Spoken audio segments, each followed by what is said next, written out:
ഒത്തിരി ലൈസൻസ് ഉണ്ട്, പക്ഷെ എനിക്ക് ലൈസൻസ് ഇല്ല.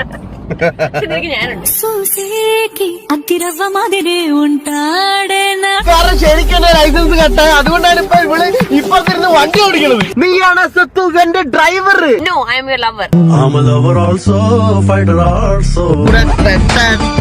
കണ്ടോ ഗൈസ്, ഇതേപോലത്തെ ഒരു ഗേൾഫ്രണ്ടിനെ കിട്ടാൻ ഞാൻ പുണ്യം ചെയ്തു. ഇഡി യൂട്യൂബുമായി ബന്ധപ്പെടും, നിങ്ങളുടെ അക്കൗണ്ടുകൾ പരിശോധിക്കും. നിങ്ങൾക്ക് ഇതുവഴി കിട്ടിയ മുഴുവൻ പണവും, ഇന്നുവരെ കിട്ടിയ മുഴുവൻ പണവും റിക്കവർ ചെയ്യും, ഗവൺമെന്റിലേക്ക് പിടിച്ചെടുക്കും.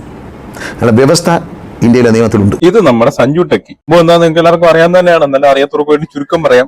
അണ്ണന്റെ സ്വന്തം വണ്ടിക്കകത്ത് ഒരു സ്വിമ്മിംഗ് പൂൾ ഉണ്ടാക്കി കളിച്ചു. സ്വിമ്മിംഗ് പൂൾ ഉണ്ടാക്കിയത് അണ്ണന് വലിയൊരു പുലിവാലായെന്ന് പറഞ്ഞാൽ മതി. അതിനെതിരെ കേസ് എടുക്കുകയും അണ്ണന് ചെറിയൊരു ശിക്ഷ കൊടുക്കുകയും ചെയ്തു. പക്ഷെ അണ്ണൻ ആ കേസ് എടുത്തതും ആ ശിക്ഷ കൊടുത്തതും ഒക്കെ വെച്ച് വീണ്ടും റീച്ച് ഉണ്ടാക്കാൻ നോക്കി. അതായത് അണ്ണനെ ഇത് ബാധിക്കുന്ന കാര്യമൊന്നുമല്ല, ഇതൊക്കെ നമുക്ക് നിസ്സാരമാണ് എന്ന് പറഞ്ഞുകൊണ്ട് നിയമത്തിനെ കളിയാക്കുന്ന രീതിയിൽ ഒരു വീഡിയോ അങ്ങിട്ടു. ഗൈസ്, എനിക്കൊരു 10 ലക്ഷം റീച്ച് കിട്ടി ഗൈസ്, ഇതൊന്നും ഒന്നുമല്ല ഗൈസ്, ഞാനൊരു ട്രിപ്പ് പോകുന്ന രീതിയിൽ പോയിട്ട് വരും ഗൈസ് എന്നൊക്കെ പറഞ്ഞുകൊണ്ട് ഒരു വീഡിയോ ഇട്ടതല്ല. ഇത് കണ്ടത്, ഇത് പോലീസുകാർ കോടതിയെ അറിയിച്ചു. കോടതി ഇത് കണ്ടതിന് ശേഷം പറഞ്ഞു, എന്തെങ്കിലുമൊക്കെ വകുപ്പിൽ ഇവനെതിരെ കേസെടുക്കാൻ പറ്റുമെങ്കിൽ അതെല്ലാം ചേർത്ത് കേസെടുത്തോളാം. അങ്ങനെ സഞ്ജുവിന്റെ ബാക്കി പഴയ വീഡിയോസ് ഒക്കെ പോലീസുകാരും എൻഫോഴ്സ്മെന്റ് ഉദ്യോഗസ്ഥരൊക്കെ തപ്പിപ്പോകുന്നു. അതിൽ കുറെ നിയമലംഘനങ്ങൾ കണ്ടുപിടിക്കുന്നു. അങ്ങനെ അവസാനം സഞ്ജു ടെക്കിയുടെ ലൈസൻസ് ആജീവനാന്തം കട്ട് ചെയ്യുന്നു. ഒന്നുമില്ലായിരുന്നു, അണ്ണനെ കിട്ടിയ ഫൈനും അടച്ചൊരു ക്ലാസും കണ്ട് തീരാവുന്ന ഒരു ഇഷ്യൂ ഉള്ളായിരുന്നു. അണ്ണന്റെ കയ്യിലിരിപ്പിന് തന്നെ കെട്ടിന്റെ പണി മേടിച്ച് കെട്ടി. ലൈസൻസ് ആജീവനാന്തം കട്ടായാലും അണ്ണന്റെ ഷോ ഓഫിന് പ്രത്യേകിച്ച് കുറവൊന്നുമില്ല. ഇപ്പൊ പുതിയൊരു സാധനം വന്നിട്ടുണ്ട്, അണ്ണന്റെ ലവറേയും വരുത്തിക്കൊണ്ട് എന്റെ സ്വത്തിന് ലൈസൻസ് ഉണ്ട് എന്നൊക്കെ പറഞ്ഞുകൊണ്ട് ഷോ ഓഫ് ആയിട്ട് അണ്ണം വന്നിട്ടുണ്ട്. എന്തായാലും നമുക്കൊന്ന് കാണാം. സത്യം പറഞ്ഞാൽ ഞാൻ എറണാകുളത്ത് ഇപ്പൊ വന്ന് നിൽക്കണത് പണ്ടെപ്പോഴും വരുവാന്ന്, പക്ഷെ ഇപ്പൊ ഭയങ്കര കുറെ പ്രോബ്ലംസ് അല്ല. എനിക്ക് വണ്ടി ഓടിച്ച് വരാൻ പറ്റത്തില്ല. അപ്പൊ ഒരു സ്ഥലത്ത് നിന്ന് അങ്ങോട്ടും ഇങ്ങോട്ടൊക്കെ പോകാൻ ഭയങ്കര പാടാണ്. അപ്പൊ സ്വത്ത് എന്റെ ഒരു സ്ഥലത്ത്, ആക്ച്വലി സ്വത്തല്ല, ഞാനാണ് എന്റെ സ്വത്തിനെ വേറെ സ്ഥലത്തോട്ട് കൊണ്ടുപോകുന്നത്. പക്ഷെ ടെക്നിക്കലി നോക്കുവാണെങ്കിൽ സ്വത്ത് എന്നെ കൊണ്ടുപോകുന്നുണ്ട്. കാരണം എന്താണെന്ന് വെച്ചാൽ എനിക്ക് വണ്ടി ഓടിക്കാൻ പറ്റത്തില്ല ഗൈസ്. ഒത്തിരി ലൈസൻസ് ഉണ്ട്, പക്ഷെ എനിക്ക് ലൈസൻസ് ഇല്ല.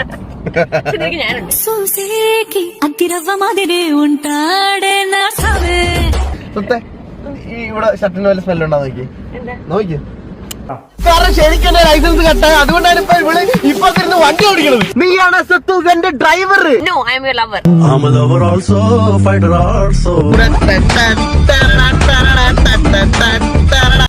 അണ്ണന്റെ റൊമാൻസ്, ലൈസൻസ് പോയാൽ എന്താ, സ്വത്തുണ്ടല്ലോ, സ്വത്തുമായിട്ട് റൊമാൻസ് ഉണ്ടല്ലോ, അത് വെച്ച് നമ്മൾ കണ്ടന്റ് ആക്കുമല്ലോ എന്ന് പറഞ്ഞ പോലെ ഉണ്ട്. ഇതിപ്പോ ഞങ്ങളെ കാണിക്കാൻ വേണ്ടി അണ്ണൻ സ്വത്തിനെ സ്നേഹിക്കുന്നതാണോ അതോ ശരിക്കും സ്വത്തിനോട് സ്നേഹമുള്ളതുകൊണ്ട് ഇങ്ങനെയൊക്കെ ചെയ്യുന്നതാണോ? അതാണ് എന്റെ ഒരു കൺഫ്യൂഷൻ. കാരണം അണ്ണനെല്ലാം കണ്ടന്റ് ആണല്ലോ. എന്തായാലും കൊള്ളാം. അണ്ണന്റെ ലൈസൻസ് പിന്നെ ടെസ്റ്റ് പാസ്സാകുമ്പോൾ കിട്ടാതിരുന്നൊന്നും അല്ലല്ലോ, അണ്ണന്റെ കയ്യിലിരിപ്പ് കാരണം പോയതല്ലേ. ഇതേപോലത്തെ ഒരു ഗേൾഫ്രണ്ടിനെ കിട്ടാൻ ഞാൻ പുണ്യം ചെയ്യട്ടെ. കാരണം ഞാൻ എവിടെ വിളിച്ചാലും എന്റെ ഗേൾഫ്രണ്ട് എന്നെ കാറിൽ കണ്ടു. കാരണം എനിക്ക് കാർ ഓടിക്കാൻ പറ്റുന്നില്ല. ലവ് യു സത്തു. അണ്ണന്റെ ഷോ ഓഫ് ഒക്കെ അടിപൊളിയാണ്, പാട്ടും എനിക്ക് ഇഷ്ടപ്പെട്ടു. എന്തായാലും അണ്ണന്റെ കണ്ണീര് തുടച്ചു വന്നിട്ട് ആ ഷോ ഓഫ് ഒന്ന് കാണിച്ചിരുന്നതിൽ കൊള്ളാമായിരുന്നു. എന്തായാലും അണ്ണന് വിഷമില്ലെന്ന് നമുക്ക് മനസ്സിലായി. കാരണം ഇത്രയും ഷോ ഓഫ് കാണിക്കുമ്പോൾ, ഇത്ര എക്സാജുറേറ്റഡ് ആയിട്ട് ഷോ ഓഫ് കാണിക്കുമ്പോൾ നമുക്ക് മനസ്സിലാവും അണ്ണന് അതിന്റെ വിഷമമൊന്നും ഇല്ല എന്നുള്ളത്. കാരണം സ്വത്തിനെ മാക്സിമം സോപ്പിട്ട് നിർത്തിക്കോ. ഇനി അണ്ണൻ എവിടെയെങ്കിലും പോകണമെങ്കിൽ സ്വത്ത് വിചാരിച്ചാലും നടക്കുകയുള്ളൂ. അണ്ണന് കാർ പിടിക്കാൻ പറ്റുകയില്ല. എന്തായാലും കൊള്ളാം.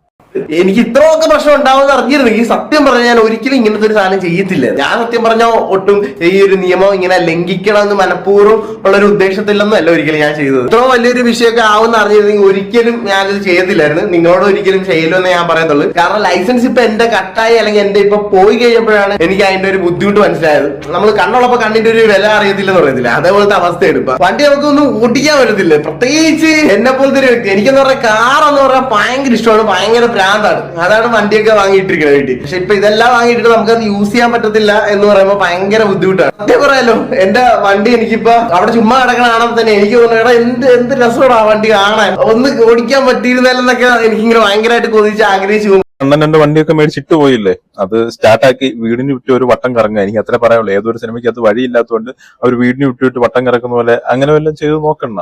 അല്ലാതെ വേറെ ഒരു വഴിയില്ല. അണ്ണന്റെ കയ്യിലിരിപ്പ് കാരണമല്ല ലൈസൻസ് പോയത്, മറ്റാരുടെയും കയ്യിലിരിപ്പ് കാരണമല്ലല്ലോ. അപ്പൊ അങ്ങോട്ട് അനുഭവിക്കുക. It's to late now. എന്റെ ഭാഗത്ത് തന്നെ ഒരു തെറ്റ്. ഈ സാധനം ഞാൻ ചെയ്തില്ലായിരുന്നെങ്കിൽ ഒരിക്കലും എനിക്ക് ഇങ്ങനത്തെ ഒരു അവസ്ഥയിൽ എനിക്ക് എത്തത്തില്ലായിരുന്നു ഞാൻ. പക്ഷെ വേറെ സീൻ എന്താന്ന് വെച്ചാല്, ഈ ലൈഫ് ലോങ് കട്ട് ചെയ്യുന്നുണ്ട്. എന്റെ ഇപ്പൊ വർക്കിനെ ഭയങ്കരമായിട്ട് ഇത് ബാധിക്കുന്നുണ്ട്. ഇപ്പൊ ബ്ലോഗ് ആണെങ്കിൽ നിങ്ങൾക്ക് അറിയാലോ, ഒരു സ്ഥലത്ത് നിന്ന് വേറെ സ്ഥലത്തോട്ടൊക്കെ ഞാൻ വണ്ടിയിലൊക്കെ കറക്റ്റ് സമയത്തൊക്കെ എത്തണതും പോകണമൊക്കെ കൊണ്ടാണ് എന്റെ വർക്കും കാര്യങ്ങളൊക്കെ നടക്കുന്നത്. ലൈഫ് സ്റ്റൈൽ ബ്ലോഗിങ്ങിലാണെങ്കിൽ എന്റെ ജോബിനാണെങ്കിൽ അല്ലെങ്കിൽ എന്റെ ഫാമിലിയുടെ ഇതിനാണെങ്കിൽ ഭയങ്കരമായിട്ട് അഫക്റ്റ് ഉണ്ട്. ഇപ്പൊ നിങ്ങൾ ആലോചിക്കുക, എന്റെ വീട്ടിൽ എന്തെങ്കിലും ഒരു പ്രശ്നം അങ്ങനെ ഉണ്ടായി കഴിഞ്ഞു കഴിഞ്ഞാൽ എനിക്ക് പാതിരാത്രി വണ്ടി ഒന്നും എടുത്ത് എനിക്ക് പോകാൻ പറ്റത്തില്ല. അല്ലെങ്കിൽ ആ പാതിരാത്രി ഒരു ഡ്രൈവറിനെയൊക്കെ ആ സമയത്ത് സെറ്റ് ആക്കാനോ അങ്ങനെയൊന്നും പറ്റത്തോന്നില്ല. എന്റെ അച്ഛനെ അമ്മക്ക് ഒരു ഹാർട്ട് അറ്റാക്ക് അല്ലെങ്കിൽ എന്തെങ്കിലും ഒരു ഹോസ്പിറ്റൽ ഇഷ്യൂ വന്നു കഴിഞ്ഞാൽ ചേട്ടൻ ഉണ്ട് വീട്ടിൽ, പക്ഷെ ഇടയ്ക്കൊക്കെ ചേട്ടൻ ബാംഗ്ലൂരൊക്കെ ആയിരുന്നു, വല്ലപ്പോഴൊക്കെ വരത്തുള്ളൂ. അങ്ങനത്തെ ഒരു സിറ്റുവേഷൻ ഇപ്പൊ ഞാൻ മാത്രമേ ഉള്ളൂ, ഞാൻ അമ്മയും അച്ഛനൊക്കെ മാത്രമേ ഉള്ളൂ. അപ്പൊ ഒരു എമർജൻസി രാത്രി എന്തെങ്കിലുമൊക്കെ വന്നു കഴിഞ്ഞാൽ, ഇതിനും എമർജൻസി ഒക്കെ പണ്ട് ഉണ്ടായിട്ടുണ്ട്. അപ്പൊ ഞാൻ തന്നെ എന്റെ വണ്ടിയിലൊക്കെ എന്റെ അമ്മൂമ്മേനാണെങ്കിൽ എന്റെ വീട്ടുകാരൊക്കെ ഹോസ്പിറ്റലിൽ എന്തെങ്കിലും സിറ്റുവേഷൻ വന്നു കഴിഞ്ഞാൽ ധൈര്യമായിട്ടാണ് വണ്ടിയായിട്ട് റോഡിൽ ഇറങ്ങിക്കുക. കാരണം ഒരു ജീവൻ രക്ഷിക്കാൻ വേണ്ടി വണ്ടി ഓടിച്ചു എന്നും പറഞ്ഞുകൊണ്ട് ഒരു പോലീസുകാരനും അണ്ണനെ തടയാൻ പോകുന്നില്ല. അതുപോലെ എന്തെങ്കിലും സിറ്റുവേഷൻ വന്നു കഴിഞ്ഞാൽ തീർച്ചയായും അവരെ വണ്ടിയിൽ എടുത്തിട്ടുകൊണ്ട് വണ്ടി ഓടിച്ചുകൊണ്ട് പോകും, അതൊന്നും ഒരു കുഴപ്പവുമില്ല. പക്ഷെ അല്ലാത്തൊരു കേസിൽ കഴപ്പ് കാണിക്കാൻ വേണ്ടി വണ്ടി എടുക്കാൻ പറ്റൂല. ജീവൻ രക്ഷിക്കാനൊക്കെ വണ്ടി എടുത്തുകൊണ്ട് പോകാനാണ്, അതിനൊന്നും കുഴപ്പമൊന്നുമില്ല. അദ്ദേഹം നിയമലംഘനത്തിന് പ്രോത്സാഹിപ്പിക്കാൻ, അദ്ദേഹം ഒരു പ്രവൃത്തി ചെയ്തുകൊണ്ട് അദ്ദേഹം നിയമലംഘനം നടത്തി കാണിച്ചു കൊടുത്തിട്ട് പറയുന്നു എനിക്ക് നന്നായി റേറ്റ് കൂടിയിരിക്കാൻ, എൻ്റെ റേറ്റിംഗ് 10,000 കൂടെ കൂടി, എൻ്റെ വ്യൂവേഴ്സിൻ്റെ എണ്ണം കൂടി, എന്നെ ലൈക്ക് ചെയ്യുന്നവരെ കൂടി ഒരു കാര്യമായി മറ്റൊരു തലമുറയെ നശിപ്പിക്കാൻ.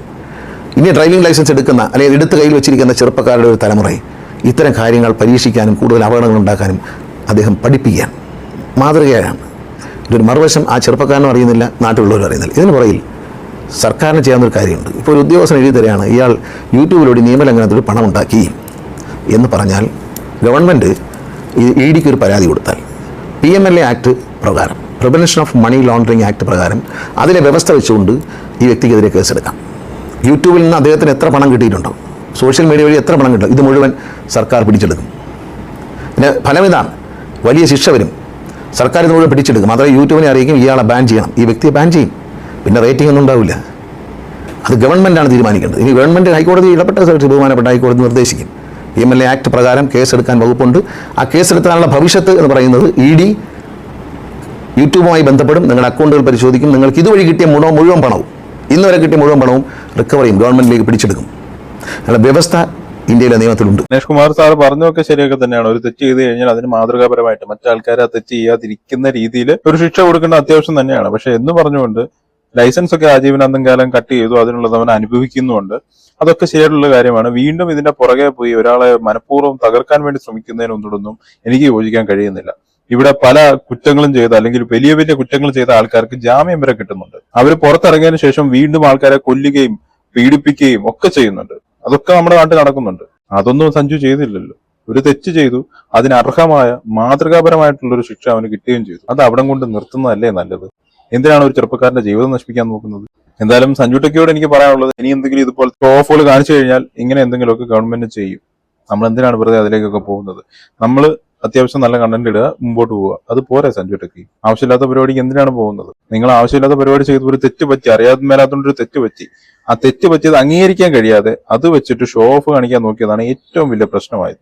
അതിന്റെ ഒന്നും ആവശ്യമില്ലായിരുന്നു. മര്യാദയ്ക്ക് ഇരുന്നാൽ മതിയായിരുന്നു. മര്യാദയ്ക്ക് ശിക്ഷ കിട്ടിയത് പോയി ക്ലാസ് അറ്റൻഡ് ചെയ്ത് ഫൈനും അടച്ച് മുമ്പോട്ടേക്ക് പോയാൽ മതിയായിരുന്നു. ഇനിയിപ്പോ പറഞ്ഞിട്ട് കാര്യമില്ല. ഇനിയെങ്കിലും എന്തെങ്കിലുമൊക്കെ മണ്ടത്തരം പറ്റിക്കഴിഞ്ഞാൽ അത് അക്സെപ്റ്റ് ചെയ്യുക, അത് വെച്ച് ഷോ ഓഫ് കാണിക്കാതിരിക്കുക. അത്രേ എനിക്ക് പറയാനുള്ളൂ.